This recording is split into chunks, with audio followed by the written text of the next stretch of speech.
Renault Megane. I've been very impressed with Renault recently. I think out of all the French car manufacturers, these people seem to be getting it right. There's a lot of good qualities about this car. First thing I'll pick up on is the steering. The steering is very light and very nimble. I know it's a small car, but the steering, wow, as soon as you turn that steering wheel, this car is darting left and right. It's fantastic. If there's anything about the steering, it has what I call reflexive steering, and that is, as you're going around a bend, the wheels will straighten themselves out and turn the steering wheel. With cars it varies. Some will do it more than others, but with this car, it will spring back. The steering will reflex back, recoil almost. And I think if you're not careful, there could be situations where that might cause you a bit of trouble. You know, your direction of your vehicle changing rapidly because your steering wheel is slipping through your hands too fast. Now, the Speedo dials on this vehicle, very clear, very large, very uncomplicated. Renault certainly got it right with this one. There's nothing obstructing them. You look at the Speedo, bang, you can tell your speed straight away. There's no messing around, no congestion, nothing to inhibit or impede you from assimilating the information you need, i.e. is the temperature hot, i.e. how fast am I going, what's the revs, is there fuel, you know.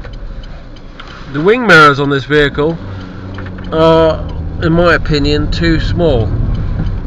They could be a little bit larger. You find yourself looking through what looks like a little looking glass, you know. You need a bigger mirror on these vehicles, and it could be a little bit higher too. But with bigger ones, I think that might be compensated for. You got the 5 gears on here. I really do feel this car could do with 6 gears. There's so many cars on the market now do. It's almost becoming vital that you have a 6 gear, even in high-powered cars. The acceleration on this is appalling. This car really doesn't go anywhere at all. You wouldn't be able to overtake very confidently on a motorway with this car. You're more likely to get yourself in trouble. If you're going to pick up one of these, get one with a bigger engine and considerably larger too. The general layout of the interior is very well thought out, very basic, very elementary, nothing complicated. It's all there, you can get straight to it. Now, one point I will raise is that in the VW Golfs, when the center armrest is down, it's a double one to be shared with the passenger, and this prevents you from lifting up the handbrake. It's a bit of a bad design really, but this car, they've counter-effected that by making their own quirky handbrake, and it's more of a handle than like a pipe you lift up. It works, it does the trick, they've solved the problem. 10 out of 10 to Renault.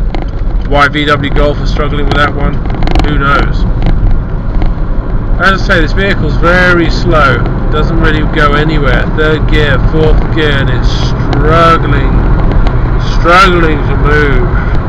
Shame. They got the suspension right on this Renault, especially the shocks. The shocks, they keep the car in great control. There is not much of a wobble, you know. This car is very sturdy. It's not solid like a sport suspension, but it doesn't bounce about when you make swerves. Not quite to the degree that some vehicles do, where you actually feel like the vehicle's going to bounce out of control. This one feels controlled, it feels balanced. As I say, it's not by any means hard, but it's certainly not giving you that vehicular articulated feel that you can sometimes get when a vehicle starts bouncing up and down and floating. The position of driving, I do feel that the steering wheel is a little bit too low for me. It would like nice to be higher,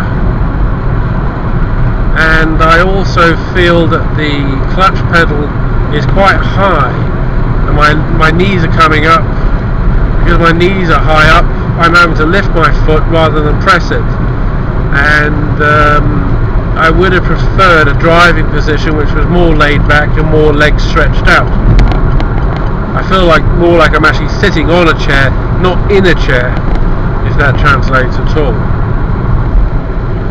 But I think even though this is a basic vehicle, it's by no means designed to be luxurious. It does drive well, it's very light and nimble, And if you were looking for a vehicle to nip around town with, dart around town with, I think this is going to be a good vehicle. This is the sort of vehicle you'd want to hire if you went on holiday for a weekend or a week, what have you. It does what it says on the tin. You know, I wouldn't expect too much, but they're not trying to give too much, Renault, with this. It does what it says on the tin.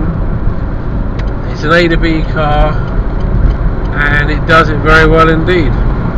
Even the brakes are good on this. Take it for a drive. You might be quite impressed.